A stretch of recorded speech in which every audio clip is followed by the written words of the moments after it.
क्या हो अगर मैं कहूं कि एक समय उत्तर भारत विनाश के कगार पर खड़ा था। अरब सेनाएं सिंध पार कर चुकी थीं। उनका सपना था भारत को शहर दर शहर जीतना, मंदिरों को गिराना, सभ्यता को बदल देना। लेकिन उनके रास्ते में खड़ा था एक सम्राट, कोई मिथक नहीं, कोई कहानी नहीं, एक वास्तविक योद्धा, प्रतिहार वंश का सिंह। उनका नाम था मिहिर भोज। मिहिर भोज, जिन्हें भोज प्रथम भी कहा जाता है, 9वीं शताब्दी में गुज्जर प्रतिहार वंश में जन्मे थे। प्रतिहार वंश को उत्तर भारत का रक्षक माना जाता था। वे अरब आक्रमणों के विरुद्ध पहली दीवार थे।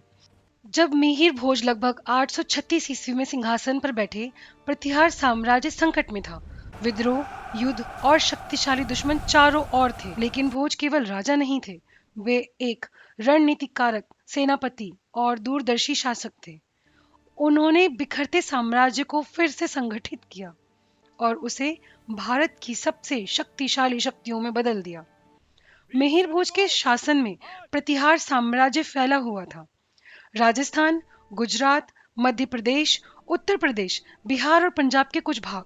उनकी राजधानी थी कन्नौज, उस समय उत्तर भारत का सबसे समृद्ध और शक्तिशाली नगर। कहा जाता था, जो कन्नौज का स्वामी वही भारत का सम्राट।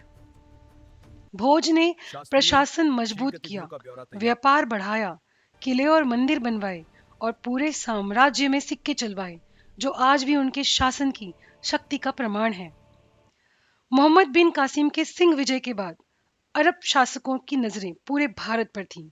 वे गुजरात, राजस्थान और भारत की ओर बढ़ने लगे। कई छोटे राज्य गिर गए, मंदिर नष्ट हुए, लेकिन मिहिर भोज उनके लिए अभेद्य दीवार बन गए। उन्होंने सिंध के अरब गवर्नरों पर कई अभियान चलाए और उन्हें बार बार पराजित किया। अरब इतिहासकार स्वयं लिखते हैं कि प्रतिहारों की घुड़सवार सेना दुनिया की सबसे शक्तिशाली सेनाओं में से थी। तेज, सुसज्जित और अनुशासित घुड़सवार मिहिर भोज के कारण अरब विस्तार लगभग 300 वर्षों तक उत्तर भारत में रुक गया। सोचिए, अगर वे असफल हो जाते तो उत्तर भारत का इतिहास कैसा होता। मिहिर भोज ने केवल विदेशी आक्रमणकारियों से ही नहीं, बल्कि भारत के सबसे शक्तिशाली राजवंशों से भी युद्ध किया। इन भारत का शक्तिशाली राष्ट्रकूट साम्राज्य कन्नौज के लिए भोज से भिड़ा। कुछ युद्ध भोज हारे, लेकिन उन्होंने हार नहीं मानी। उन्होंने साम्राज्य को फिर से मजबूत किया।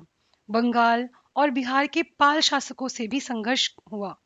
यह संघर्ष इतिहास में कन्नौज का क्षत्रिय पक्षीय संघर्ष कहलाता है और भारत मध्यकालीन इतिहास के सबसे बड़े सत्ता संघर्षों में से एक था। लगातार युद्धों के बावजूद भोज ने प्रतिहार साम्राज्य को गिरने नहीं दिया। मिहिर भोज केवल योद्धा नहीं थे, वे धर्म और संस्कृति के संरक्षक भी थे। उन्होंने संस्कृत विद्वानों, कवियों और मंदिर निर्माण के संरक्षण दिया। उन्होंने सिक्कों पर विष्णु और हिंदू प्रतीक अंकित किए, जो उनके धार्मिक विश्वास को दर्शाते हैं। उन्होंने लगभग 50 वर्षों तक शासन किया और लगभग 885 ईस्वी में उनका निधन हुआ। इतना लंबा और स्थिर शासन इस युग में बहुत दुर्लभ था। आज मिहिर भोज का नाम शायद ही किताबों में मिलता है, ना कोई फिल्म, ना कोई टीवी सीरियल, ना कोई उत्सव, लेकिन इतिहास जानता है, वे भारत की ढाल थे। एक सम्राट जिसने सभ्यता को बचाया, एक योद्धा जिसने मंदिरों और संस्कृति की रक्षा की। कुछ राजा राज्य बनाते हैं, कुछ भूमि जीतते हैं, लेकिन कुछ योद्धा सभ्यता को बचाते हैं। मिहिर भोज उन्हीं में से एक थे।